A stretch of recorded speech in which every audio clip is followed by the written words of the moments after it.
Pertama, 10 sifat hati yang keji. Pertamanya, takabbur, iaitu membesarkan diri.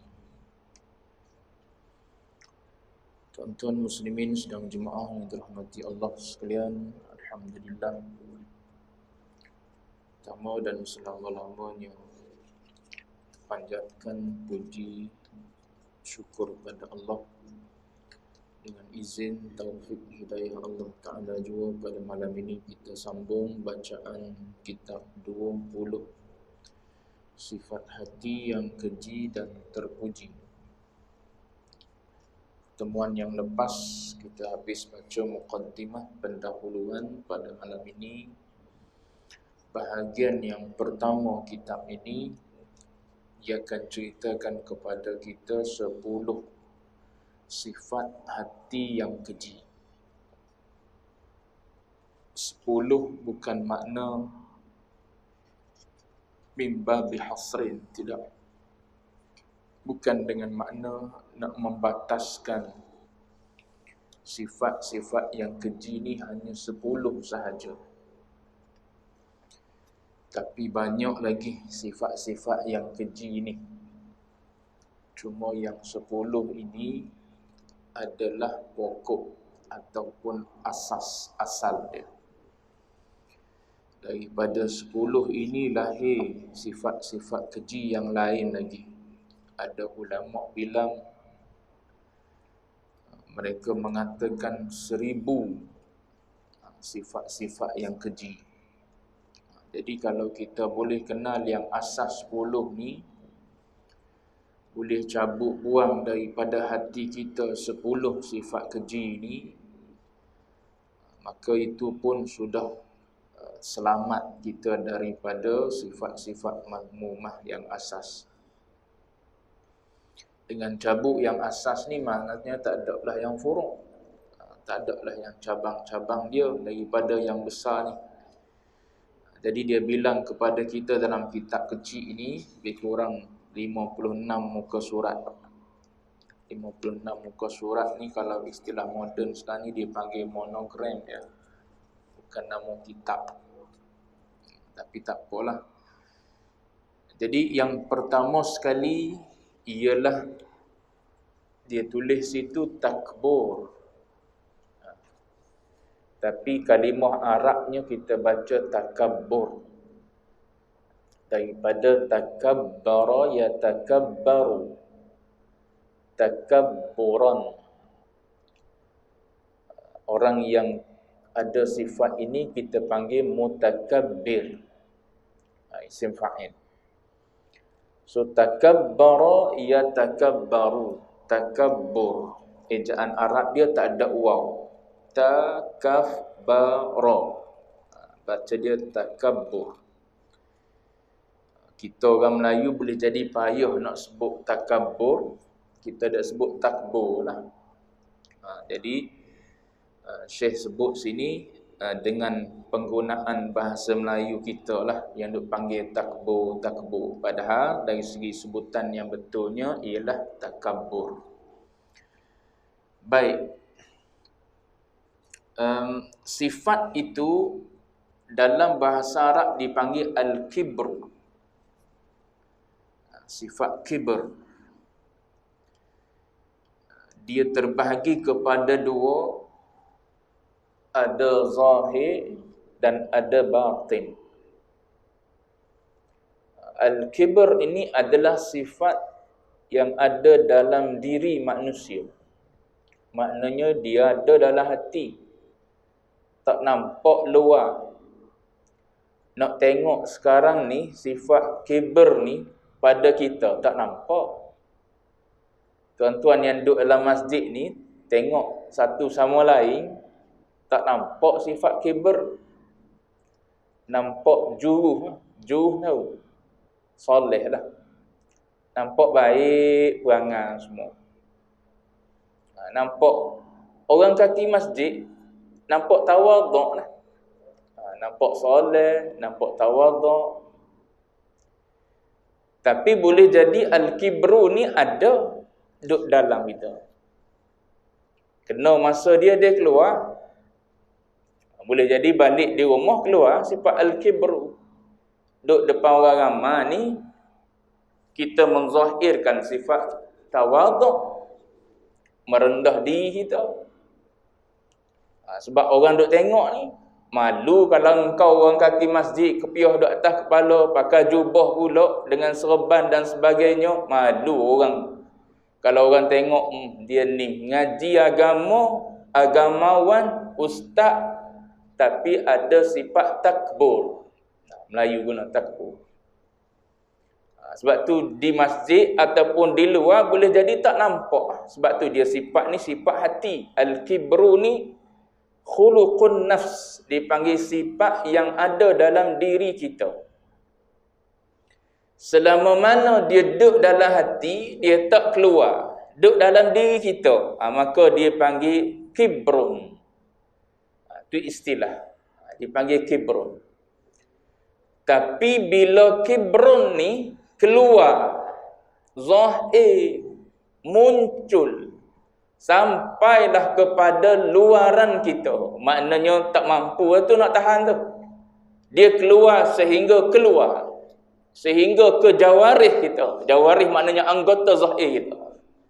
Bila dia keluar sampai ke anggota zahir, boleh nampak dah di mata, di mulut, di tangan, di kaki, di perbuatan jawarih kita ni, maka pada masa itu dia tak dipanggil kibir lagi, dia panggil takabbur. Itu. Kibir selagi mana ia duduk dalam. Bila dia keluar, maka dia dipanggil sebagai takabbur. Takabbur, bila sebut takabbur ni maknanya dah keluar dah lah. Dah nampak dah. Dah zahir, bukan setakat duduk di dalam hati dah.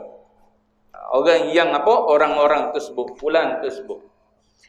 Baik, jadi takabbur ni diambil daripada takabbara, yatakabbaru takabbur. Dia panggil bina tafa'ul. Orang maji lorong. Bina tafa'ul ni salah satu daripada makna tafa'ul ialah takalluf. Takalluf ni macam kita duk baca dalam surah apa? Al-Baqarah, akhir surah Al-Baqarah. La yukallifullahu nafsan. Tu takalluf tu. Kita panggil dalam bahasa Melayu taklif. Memberati. Allah Ta'ala tidak memberati. Maknanya bina takalluf ni, bina tafa'ul ataupun dengan makna takalluf ni maknanya dia adalah sesuatu yang berat, yang susah sebenarnya. Nak banding dengan tawaduk. Tawaduk ni senang je. Tapi takabbur ni nak kena tengok diri kita, nak kena cari kemuliaan, kelebihan, nanti kita sebut 7 sebab yang menyebabkan seseorang tu ada takabbur. Tu ulama tolong bilang dah pada kita. Dari sudut dini, agama ada, dari sudut duniawi pun ada punca. Mari takabbur ni. Payah tu. Tawaduk senang je, merasakan diri kita tak ada apa. Tapi dia berusaha juga nak suruh nampak diri dia. Dari sudut itu, dari sudut ini, 7 sebab tu. Dia nampakkan diri dia. Itu, ini dan sebagainya, maka dia pun menyombong. Takabbur ni dia sampai tahap angkat diri, hina orang. Itu takabbur. Ada ulama mengatakan al-kibru ibnul ujub. Kibir ni anak kepada ujub. Maknanya daripada ujub beranaklah kibir. Sebab ujub ni duk seorang ujub. Duk seorang diri. Walaupun kita seorang diri atas muka dunia ni. Tak ada makhluk lain. Allah Ta'ala tak buat makhluk lain. Ujub boleh ada? Boleh. Duk seorang diri dalam rumah. Tak ada siapa-siapa dalam rumah kita. Duk depan cermin tengok. Semak juga. Tua-tua pun 50 semak lagi. Orang lain bayar aku ni tak semak dah. Kulit kenda dah. Rambut beban dah. Aku umur 50, rambut tak ada ubah lagi. Tu. Duk seorang tu. Ujub dia ada walaupun kita duk seorang diri. Takabur tak boleh duk seorang diri. Dia kena ada orang baru dia boleh takabur. Tu kata takabur ni asalnya payah. Tapi orang yang nak takabur ni dia berusaha sungguh-sungguh cari jalan untuk dia menyombongkan diri dia. Bina tafa'ul. Dia supaya ta'allum. Ta'allum ni benda baik. Nabi kata al-ilmu bit-ta'allum. Ilmu ni datang melalui jalan ta'allum. Sama takabbur, bunyi sama tu kan. Ta'allum, takabbur, tahallum, sama tu bunyi.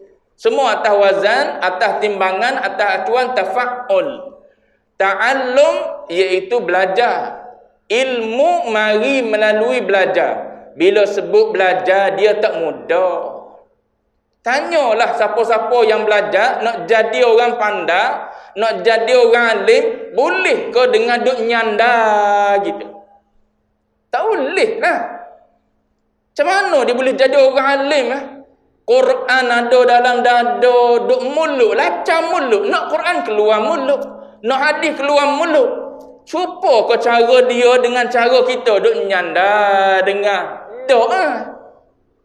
Mesti dia waktu dia belajar dulu tidur pun tak cukup, makan pun tak cukup, rehat tak cukup, main kena korban, apa lagi kesenangan itu ini kena korban. Sebab apa? Nak boleh ke Quran duk mulut, nak boleh ke hadis duduk di mulut, nak boleh ke matan duduk di mulut, nak boleh syarah itu ini ni, semua tu perlu kepada proses yang susah. Sebab tu Nabi kata al-ilmu bit-ta'allum. Tuan-tuan tengok dalam sejarah, saya pernah sebut kisah Abu Hurairah radhiyallahu anhu. Seorang sahabat yang paling banyak meriwayatkan hadis Nabi. Macam mana dia boleh jadi orang yang paling banyak meriwayatkan hadis Nabi? Tengok cara hidup dia. Waktu hidup Nabi tak kahwin dia. Kahwin lepas Nabi meninggal dah. Waktu hidup Nabi tak hijau dia. Belapar dia. Sampai peringkat ada satu masa, ada ketika lapar sangat sampai tak tertahan, mengerang dia kesakitan. Pengsan kerana lapar. Batu hasil dia kita duduk baca tu an Abi Hurairah, an Abi Hurairah, an Abi Hurairah. Iyalah sebab dia lalu dah proses ta'allum. Kita tu tanya hadis apa cuaca hadis yang ingat dah selama 50 tahun umur kita hidup ni lah. Katakanlah 60 tahun kita hidup, 40 tahun kita hidup. Cuba baca satu hadis. Satu hadis pun boleh jadi tak yakin sungguh-sungguh. Gini kok bunyi dia. Sebab apa? Tak lalu proses ta'allum. Kita lalu proses ta'allum bukan ilmu agama boleh jadi. Kita lalu kok bidang kita, bidang kita tu tunggu. Tu proses juga tu. Cuma nak sebutnya ta'allum kok mana pun dia perlu kepada takalluf. Bersusah payah. Dalam Quran banyaklah contohnya. Bukan kalimah tafa'ul saja, ada kalimah lain yang berbentuk perlu susah. Perlu bersusah payah untuk buat sesuatu. Macam ayat Allah Ta'ala guna laha ma kasabat wa 'alaiha maktasabat. Laha ni maknanya Allah Ta'ala bagi pahala pada orang buat kebaikan. Allah Ta'ala bagi wa 'alaiha, Allah Ta'ala bagi dosa pada orang yang buat kejahatan. Dua kalimah berbeza. Allah Ta'ala tak guna laha ma kasabat wa 'alaiha ma kasabat. Tak. Allah Ta'ala guna laha ma kasabat wa 'alaiha maktasabat. Kasabat dengan iktasabat. Dua kalimah daripada asal yang sama, kaf sin ba. Tapi bila buat kebaikan Allah Ta'ala guna kasabat, buat kejahatan Allah Ta'ala guna iktasabat. Nak beritahu buat jahat ni bukan senang.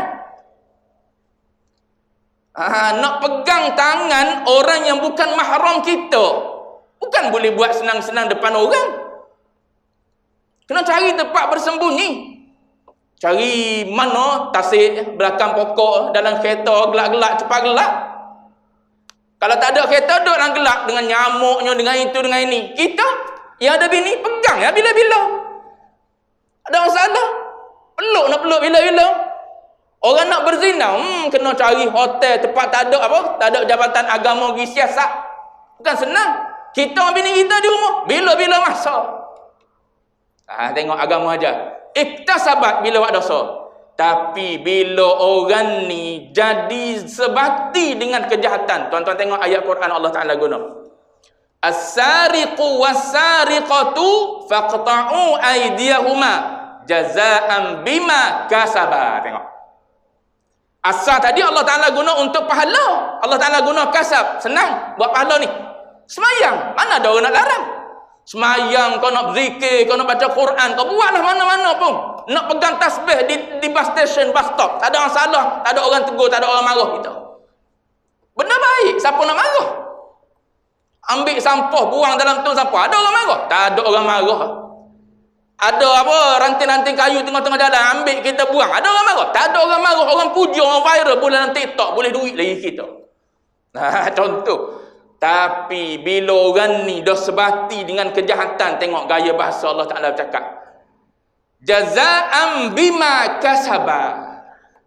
Seolah-olah kejahatan mencuri yang dia buat ni jadi mudah daripada dia. Sebab apa? Sebati dah duduk buat kerja mencuri. Layak tak orang ni Allah Ta'ala suruh potong tangan? Layak lah. Dia bukan curi sikit-sikit lah ni. Senang dah bagi dia. Bilion-bilion dah ambil ni. Quran guna bahasa. Dari bahasa tu kita boleh tengok dah. Oh, orang ni sangat-sangat teruk ni. Kalau tak teruk, Allah Ta'ala guna iktasabah. Mesti dia payah nak curi. Ita nak ambil duit mana? Duit dalam tabung masjid je. Ita tengok, tak berani nak masuk. Ita tengok lagi, tak berani nak masuk. Masuk sekali masuk, kena tangkap lalu dah. Sebab apa? Tak ada kenang apa, tak ada kepakaran. Orang yang jahat ni, dia punya kepakaran dia, kebolehan dia mencuri bukan sikit-sikit dah. Bukan RM10. Bukan curi susu untuk anak dah. Bukan sebab lapar. Kerana tamak yang ada dalam diri dia. Macam-macam benda jalan kepakaran dia pakai. Orang ni untuk dia dapatkan hasil tersebut. Orang ni sangat-sangat jahat. Allah Ta'ala kata, kasabat. Benda yang payah tu dia boleh buat jadi senang. Layak orang ni. Potong tangan dia. Tu cara Quran bercakap dari sudut lorah dari sudut bahasa. Tengok, cantik Allah Ta'ala bercakap. Banyak lagi lah contohnya. Cuma nak cerita bab takabbur ni atas wazan tafa'ul. Bukan senang. Nak suruh ada dalam diri kita berasa itu ini. Ada lebih mana kita? Tapi orang takabbur ni duk berasa diri dia lebih dengan ayah dia. Padahal tu ayah dia, bukan dia. Tapi dia sebut ayah dia gini. Siapa nak cerita? Nak dengar? Tak tahu cerita tentang ayah dia. Tu ayah engkau, bukan engkau lah. Engkau dengan ayah engkau lain-lain. Iman lain-lain. Ilmu lain-lain. Soleh lain-lain. Tapi dia cerita. Bukan benda senang nak cari. Tu tafa'ul. Tapi bila orang nak takabur, dia usaha juga. Dia bangkit juga perasaan-perasaan tu dalam diri dia, sehinggalah dia menghina orang walaupun dia sebenarnya tak ada pun benda tersebut. Semua hakikat ni hak milik Allah Ta'ala. Baik, tu takabur dari sudut lughah. Jadi selagi mana hidup dalam hati kita panggil kibrun, bila dia keluar kita panggil takabur. Baik. Dia terjemah sini, takabur itu ialah membesarkan diri. Rasulullah sallallahu alaihi wasallam ada bersabda dalam suatu hadis qudsi. Hadis qudsi maknanya makna daripada Allah. Lafaz daripada Nabi. Sebab tu dia sebut firman Allah Ta'ala. Bukan ayat Quran ni. Sagi baca ayat Quran semaya isyak. Bismillahirrahmanirrahim. Al-kibriya uridai. Sebab apa? Firman Allah Ta'ala. Firman Allah Ta'ala ni hadis kursi. Baik. Al-kibriya uridai wal-'azamatu izari. Faman naza'ani wahidan minhuma alqaituhu fi bagi bawah. Bukan fai gitu tak. Alqaituhu fi jahannam wala ubali. Gitu. Al-kibriya'u ridai, kebesaran, ketinggian itu selendangku. Ni dipanggil hadis mutasyabihat ni. Ayat Quran ada ayat mutasyabihat. Yadullahi fawqa aydihim, yad Allah di atas tangan-tangan mereka. Ar-Rahmanu 'alal 'arsy istawa. Tu semua tu ayat mutasyabihat. Ni dia panggil hadis mutasyabihat. Bila sebut hadis mutasyabihat, zahir hadis ghairu murad. Zahir hadis kita dah baca ni. Ridah ni apa? Ridah ni pakai atas. Contoh mudah nak faham ridah, pakaian ihram. Yang kita pakai atas bahu tu dia panggil ridah. Yang kita pakai bawah tu dia panggil izar. Perut pusat ke bawah, itu dipanggil izar. Kain sarung ya tu izar. Contoh yang pakai kain sarung, izar dipanggil. Pusat ke bawah tu izar. Pusat ke atas dipanggil ridah. Apa Allah Ta'ala ni jenis pakai ridah ke? Tanya dulu. Allah Ta'ala ni jenis ambil buh ridah macam kita. Ambil buh ridah atas bahu. Ambil kain sarung pakai. Allah Ta'ala jenis gitu. Tak lah. Sebab tu kata zahir tak murad. Zahir hadis ni kita duk baca, duk terjemah ni, bukan itu yang dikehendaki. Ni dipanggil hadis mutasyabihat. Kena bertolong dengan ilmu alat lain nak faham. Baik. Maka ulama terjemah gini. Ketinggian, kebesaran ketinggian itu selendangku seolah-olah. Kena begitu. Sebab bagi Allah Ta'ala tak layak selendang. Dia bukan jenis macam kita manusia pakai selendang, pakai kain sarung. Maka seolah-olah. Bila sebut seolah-olah tasbih lah. Umpama nak suruh mudah kita faham. Ni dipanggil taqribuz zihin. Nak suruh mudah kita faham, buat mari contoh dekat dengan minda kita. Kalau kita tengok orang kaya, biasanya dia adalah pakaian bahagian atasnya, bahagian bawah. Tuan-tuan tengok raja-raja, sultan-sultan, bukan baju Melayu sajalah dia pakai. Ada pakaian luar lagi, lepas tu dengan ada macam-macam lagi lah permata, perhiasan yang dia pakai bubuh di baju dia tu. Tu pakaian-pakaian orang besar gitu. Kalau kita kan, baju pagoda lah itu. Tu pakaian orang awam biasa. Kain sarung, lepas tu baju pagoda, baju panah kita panggil. Tu lah pakaian kita. Tapi pakaian orang besar-besar ni tak itu lah. Ada pakaian dalam, ada pakaian luar lagi. Ridak kot luar tu pula. Pakaian dalam dah ada dah.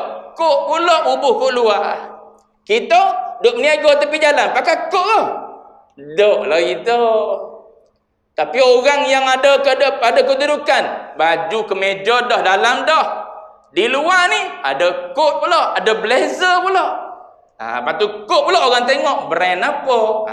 Gitu. Nak beritahu contoh mudah. Lepas tu dia kata seolah-olah. Nak suruh mudah kita faham. Jadi kalau kita tengok pakaian orang kebesaran tu, begitulah umpamanya. Pakaian tu hanya untuk orang-orang besar saja. Baik. Nabi sebut kebesaran ketinggian itu selendangku, yakni seolah-olah selendangku. Keagungan itu kain pakaianku, yakni seolah-olah kain pakaianku. Nak mudah faham saya sebut tadi, seperti kain ihram tu, atas dan bawah. Maka kata Allah, sesiapa yang cuba merebut, naza'a ni tarik.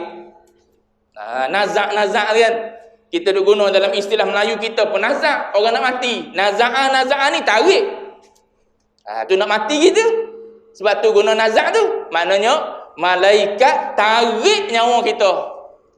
Kalau baik, tarik juga, tapi cara lembut. Kalau soleh, kalau tak soleh, tarik juga, sentak. Apa sentak bayang? Sentak ni benda sakit lah kau. Jenis sentak ni. Kalau tarik slow tu pun sakit. Nabi sebut kan, inna lil mauti la sakarat. Nabi kata sesungguhnya bagi kematian itu ada sakarat. Sakit. Selembut-lembut cara ambil di Nabi. Duk ambil air sapuh muka. Sakit. Sesoleh-soleh Nabi. Tak ada orang lebih soleh daripada Nabi. Banding dengan Nabi mana, dengan Rasul mana pun. Ni Sayyidus Salihin. Yang paling soleh atas muka dunia. Tak ada orang lain. Baginda Nabi Muhammad. Tapi dalam keadaan tu pun sakit. Nazak. Bayang kita, sebab tu kita duk minta sangat tu. Hawwin alaina sakaratil maut tu.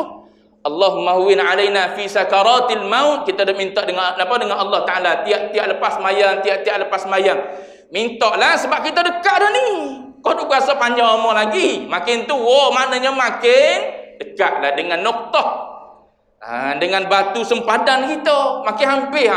Benda dunia ni tak ada dah lah. Minta yang tu pula. Hawwin alaina sakaratil maut. Apa lagi? Minta selamat daripada azab kubur. Minta daripada apa? Fitnah nanti di pada mahsyar. Hisab bermudahkan oleh Allah Ta'ala. Nak meniti titian sirat nanti biar mudah, cepat, lancar, laju. Boleh masuk duduk dengan golongan salihin, syuhada, siddiqin, salihin dan sebagainya. Itu doa hujung-hujung ni.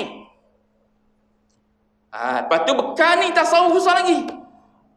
Lepas tu lama-lama ghaliknya hujung-hujung baca ni tasawuf. Fiqh awal-awal dulu nak betul amal. Amal betul. Hati tak betul. Betul kan ni? Sebab apa? Hujung-hujung ni nak suruh kubur pahala. Nak jaga amal dari sudut sah batak, fiqh. Yang tu mengaji muda-muda. Mengaji fiqh muda-muda. Kalau kita tak cuai maknanya muda-muda selesai bab fiqh. Hujung-hujung ni nak suruh amal ibadat kita berganda dengan kebajikan dan pahala yang besar daripada Allah Ta'ala. Mengaji tasawuf. Buang, masukkan dalam hati kita sifat ikhlas, masukkan dalam hati kita sifat tawaduk. 2 rakaat kita buat dengan ikhlas, pahala dia sangat-sangat besar berbanding orang buat 10 rakaat. 20 rakaat ikhlas belum tentu ada, tak ada guna 20 rakaat tu dari sudut qabul. Dari sudut sah, ulama kata sah, fiqh kata terima tak terima? Engkau 20 rakaat tadi semua riak lah kau. Tak ada apa-apa. Kita 2 rakaat tapi ada ikhlas. 2 rakaat ni lebih besar. Bukan suruh buat 2 rakaat nak sebut besar pahala. Sagi 2 rakaat dia buat 2 rakaat. Dah buatlah banyak. Tapi nak beritahunya orang yang buat dengan ikhlas lebih besar pahala dia. Baik. Tu ujung-ujung baiki hati, betul hati kita dengan Allah, dengan manusia, dengan makhluk dengan makhluk. Biar tak ada kes. Seboleh-bolehnya biar tak ada kes lah. Tak ada kes dengan makhluk, tak ada kes dengan Allah Ta'ala. Tak ada kes dengan Allah, tak ada kes dengan makhluk. Senang lagi tak ada bicara. Nak bicara apa? Kita tak ada kes. Tengok kita sekarang ni. Ada naik mahkamah kita? Tak ada naik mahkamah sebab kita tak ada kes dengan siapa-siapa. Gitulah ibaratnya di akhirat bila kita tak ada kes. Tak ada bicara apa-apa kita. Tu yang hisaban yasira. Hisab yang mudah bila kita tak ada kes. Tapi tengok orang ada kes Pas naik turun. Tak habis lagi hari ni tu. Cerita apa tuan-tuan lebih maklum Tak habis lagi. Walaupun dah jatuh dah hukuman 10 tahun. 210 juta kena bayar. Tapi ada lagi mahkamah rayuan. Tu turun naik. Berapa tahun dah tu turun naik tu? Daripada 2000 berapa lagi? Tu tuan-tuan lebih maklum. Saya sebut contoh ni tuan-tuan. Gitulah ibarat kalau kita duduk atas dunia ni ada kes dengan manusia. Nanti di akhirat sana. Sini tak ada apa-apa sebab kes kita ialah kes mengumpat. Kes mencaci orang. Kes kita kes gitu. Kes gitu mahkamah dunia tak ambil cana. Dia kata tak ada apa benda tu. Takkan nak bawa ke mahkamah juga. Bagi dia tak ada penting. Akhirat penting tu. Bawa mengumpat, bawa caci orang, bawa hina orang, bawa maki orang, berhasad dengki dengan orang. Tu hasad dengki semua tu dosa besar belaka tu. Bukan dosa kecil ni, dosa besar belaka. Bicaranya mana? Mahkamah Allah. Batu hujung-hujung ni biar tak ada kes dengan siapa-siapa. Hati tak ada hasad dengan siapa-siapa. Tengok orang boleh nikmat, alhamdulillah, tahniah. Padahal dalam hati tu biarlah duk berbuku Allah dengkinya. Tak apa biar. Kita cabut sikit-sikit. Biar keluar daripada hati kita hasad. Kalau tak kan, nak suruh orang yang boleh nikmat, hilang nikmat daripada dia. Nak suruh orang yang boleh nikmat, kena bala daripada Allah Ta'ala. Ya, tu hasad, tu nama dia tu hasad. Cabut, buang. Biar tak ada dalam hati tu. Umur berapa? 70 dah kan umur kita. Takkan nak hasad dengki lagi. Gitu contoh, mikir. Jadi, hadis ni Nabi sebut nazak. Faman naza'ani, siapa yang cabut, siapa yang cabut, siapa yang sentap, siapa yang ambil, sifat dia kita pergi ambil. Sekarang ni dunia pun marah kalau kita buat gini. Kursi Perdana Menteri, ada orang buat rampasan kuasa. Oh, marah Perdana Menteri. Dia bunyi je ada orang akan buat undi tak percaya dalam parlimen. Tuan-tuan lebih maklum lah benda ni. Bunyi je ada orang akan buat undi tak percaya dalam parlimen. Risau dah.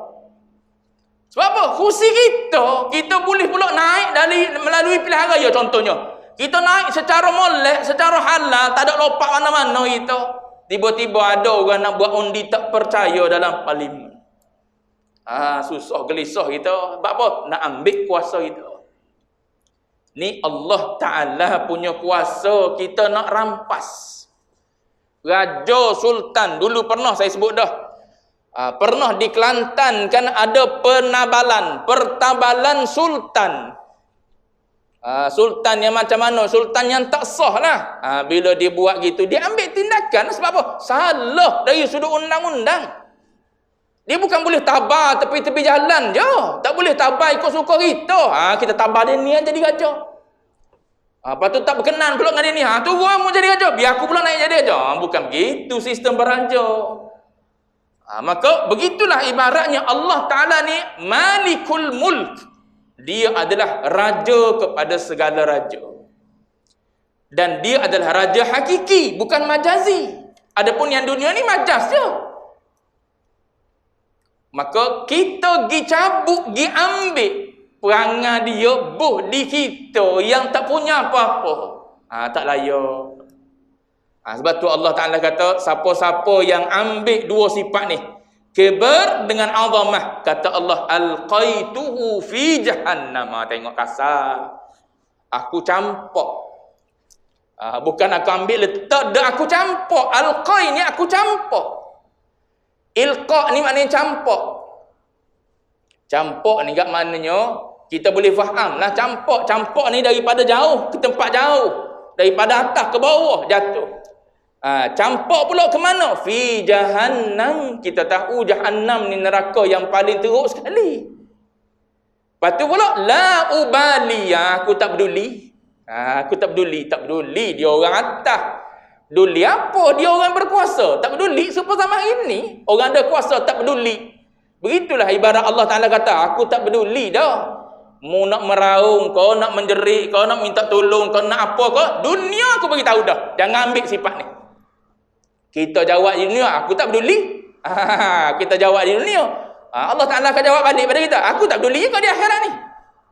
Mu mari dengan aku, mari mengadap aku di akhirat dalam keadaan ada takabur. Aku buh dalam neraka jahanam, aku tak peduli.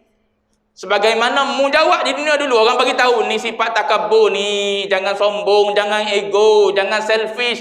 Apa aku peduli? Sebagaimana kita jawab gitu di dunia, gitulah Allah Ta'ala jawab di akhirat nanti. Kalau tak nak Allah Ta'ala jawab di akhirat gitu, jangan kita buat gitu di dunia. Biar kena diri. Biar kena diri kita siapa, baru dia tak mari kibar. Baik. Ulama sebut antara sebab kita ni, kita tengok kita, jangan tengok orang, tengok kita. Mengaji tasawuf ni nak tengok kita. Bukan nak tengok siapa-siapa. Hatta orang sebelah kita pun jangan tengok. Kita, tengok kita. Sebab nak islahkan kita, bukan nak islahkan orang, nak islah kita. Takut duk tengok orang sebelah lagi. Dia ni ada perangan ni. Duk tengok lagi walaupun tak cerita dalam hati. Perangan ni ada orang sebelah aku ni. Ada, tengok kita. Satu ulama sebut ada 7 sebab. Bagi 2 dulu. Yang pertama dia berbentuk dini. Dia berbentuk keagamaan. Yang kedua, dia berbentuk duniawi, keduniaan. Ada di kita yang mana satu ni? Yang berbentuk dini, sebab dini dia mari ikut agama. Pak kita ni orang ada agama lah kau ni. Satu, dia mari ikut ilmu. Ingat dalam ngaji ni, takut makin ngaji makin jadi sombong. Gitu. Sebab tu fiqh kena gu dengan tasawuf. Kalau tuan-tuan ngaji fiqh tak gu dengan tasawuf, duk tengok orang tak betul belaka. Mu semayang tak betul, mu rukuk tak betul, baca Fatihah tak betul, sujud tak betul, tasyahud tak betul belaka. Mu tak baca qunut, mu tak baca itu, tak baca ni, tak betul belaka lah orang. Bertolong dengan tasawuf, gu dia biada sekali. Dengan ada tasawuf dia jadi tawadhu. Mengaji fiqh nak tengok ibadat kita, bukan nak hukum orang, nak tengok ibadat kita. Tu penyakit tu. Makin berilmu makin rasa aman kita. Itu salah satu daripada tanda takabur. Makin ada ilmu kita, makin rasa aman kita. Bila cerita bab neraka kan, orang ni, aku dak takabur. Tu kita orang ngaji kan. Kita orang kaki masjid mesti rasa kita ahli syurga. Tuan-tuan tak rasa ahli syurga? Rasa ahli syurga lah kita orang soleh ni. Mulalah mari perasaan berasa aman kita daripada neraka. Berasa aman daripada murka Allah, berasa aman daripada azab siksa Allah Ta'ala. Cakap bab dosa je mula nampak orang lalu, tuding pada orang lalu. Cakap bab dosa, bab maksiat, tuding orang lalu. Padahal kita ada dosa juga, tak nampak. Tu bahaya. Baik, yang pertama, ilmu. Ilmu ni sepatutnya dia jadi gini bila kita mengaji. Makin kita mengaji ni ilmu hakiki. Kalau tak dapat kesan ni daripada mengaji ilmu, belum dapat ilmu hakiki. Kalau tuan-tuan mengaji tasawuf dengan saya ngajar ni tak dapat ilmu hakiki, tuan-tuan tinggal saya pergi cari orang lain. Boleh sombong pergi cari orang lain. Maknanya saya tak boleh menyampaikan tuan-tuan kepada sifat yang baik, akhlak yang baik. Gitu. Guru ni. Ilmu ni dia gini. Kalau kita boleh ilmu yang hakiki, maka ilmu yang hakiki ni akan bawa kita mengenal diri. Mengenal Tuhan. Kenal diri, kenal Tuhan. Kenal diri kita, tak ada apa kita. Sebanyak mana pun ilmu yang ada di kita, Allah Ta'ala sebut wa fawqa kulli dhi ilmin alim. Atas daripada orang yang ada ilmu, ada yang alim, iaitu Allah. Mu tak payah nak menyombong lah. Tak payah nak menyombong lah dengan ilmu. Boleh ilmu sebanyak mana pun, banyak ilmu ada pada orang ni. Sebutlah bidang apa? Tafsir, hadis, fiqh, usul fiqh, apa? Sebutlah cabang ilmu apa? Boleh berlaku dia insya-Allah. Sebanyak tu pun ilmu, Allah Ta'ala kata wa fawqa kulli dhi ilmin alim. Duduk situ kita. Lepas tu berasa pula ilmu yang ada di kita limpah kurnia daripada Allah. Ladunni kau tak ladunni kau tak kira. Dia mari daripada Allah Ta'ala direct kau tak direct kau, semua tu mari daripada Allah Ta'ala. Tak ada satu pun daripada kita. Allah Ta'ala sebut dah asal-usul dalam Quran. Wallahu akhrajakum min butuni ummahatikum. Allah yang keluarkan kamu daripada perut mak-mak. Bukan mak keluarkan kita daripada perut, tak tu. Allah kata aku yang keluarkan.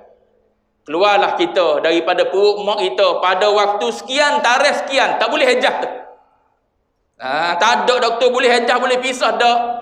Ejah macam mana Allah Ta'ala kata tak keluar? Tak keluar. Tak boleh juga ni kita nak ejah bagi induce dah. Bubuh obat dah ni. Tak terbuka juga. Duk 1 cm situ. Daripada petang semalam sampai malam dah. Indius bubuh berapa dos dah bubuh. Contohlah saya tak bukan reti benda ni. Cuma nak beritahu tak terbuka juga. Tak sampai masa Allah Ta'ala nak keluarkan kita daripada perut mak. Bila keluar daripada perut mak, dia bagi tahu lalu dah pada kita. Mu kena dirimu. Wallahu akhrajakum min butuni ummahatikum la ta'lamuna syai'a. Tuan-tuan tengok ayat Allah Ta'ala guna. Kamu tak tahu satu perkara pun. Tengok dia guna syai'a tu. Kalimah syai'a nakirah. Maknanya satu perkara pun kamu tak erti. Tak ada benda kita erti. Keluar daripada perut mak. A, B, C pun tak tahu. Alif pun tahu. Walau satu huruf tak erti. Allah Ta'ala persiapkan. Wa ja'ala lakumus sama'. Telinga berserta dengan pendengaran. Wal absar. Mata berserta dengan penglihatan.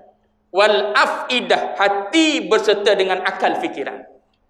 Berfungsi tiga ni baru mu faham, mu erti. Ada telinga saja tak ada pendengaran, pekak. Ada mata saja tak ada penglihatan, buta. Tak ada pendengaran, tak ada mata, tak ada penglihatan daripada kecil, gugur taklif. Agama ajar dah pada kita. Orang ni duk free atas dunia. Sebab apa? Dia lahir-lahir pekak, lahir-lahir buta.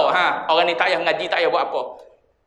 Orang ni mati dia 40 tahun duk dalam keadaan demikian. Syurga. Duk free atas dunia. Tapi kita lahir ada telinga, ada pendengaran, ada mata, ada penglihatan, ada hati, boleh mikir. Wajib ngaji. Wajib ngaji. Bukan suruh duduk free. Lagi jangan lalai. Jangan lalai kita duduk atas dunia ni. Suruh ngaji. Sebab apa? Nak kenal diri, nak kenal Tuhan. Boleh yang ni dalam kita mengaji. Kenal diri kita tak ada apa. Boleh kena alif bata Allah Ta'ala ajar. Boleh kena sepatah huruf Allah Ta'ala kena ajar Allah, sepatah perkataan, sepatah ayat, sepatah daripada sepatah. Jadi makin banyak yang kita erti, semuanya daripada Allah. Kita tak ada apa. Anal jahilu bibabik, kata Uwais Al-Qarani. Setiap malam bermunajat pada Allah. Aku yang jahil ini berada di depan pintumu, ya Allah. Tolong buka pintu. Tu. Anal dhalilu bibabik, aku yang hina ni, ya Allah, berada di pintumu. Anal faqiru bibabik, aku yang fakir ni duduk di depan pintumu. Tolong buka. Tu sifat asal kita. Faqir, dhalil, jahil. Tu semua kita. Asal kita. Jadi kalau kita boleh ilmu tu memperkenalkan diri kita ni siapa, Tuhan kita tu siapa, tu ilmu hakiki dia panggil. Tak boleh yang ni, makin berilmu jadi makin sombong kita. Tu bukan ilmu hakiki tu. Tak bertemu jalan adalah. Makin lama makin jauh tu, makin lama makin jauh. Mari pula yang kedua, yang ketiga, yang keempat, yang kelima, yang keenam, yang ketujuh. Mari pula kok lain. Ramai pula penyokong kita. Makin sombong lah kita. Tu dipanggil kiber. Sambung akan datang. Isyarat bunyi dah. Ada 7 sebab baru cerita ilmu satu. Biar tahu dulu ilmu yang kita mengaji, ilmu hakiki yang macam mana. Kan datang. Wallahu a'lam wa ilmuhul atam.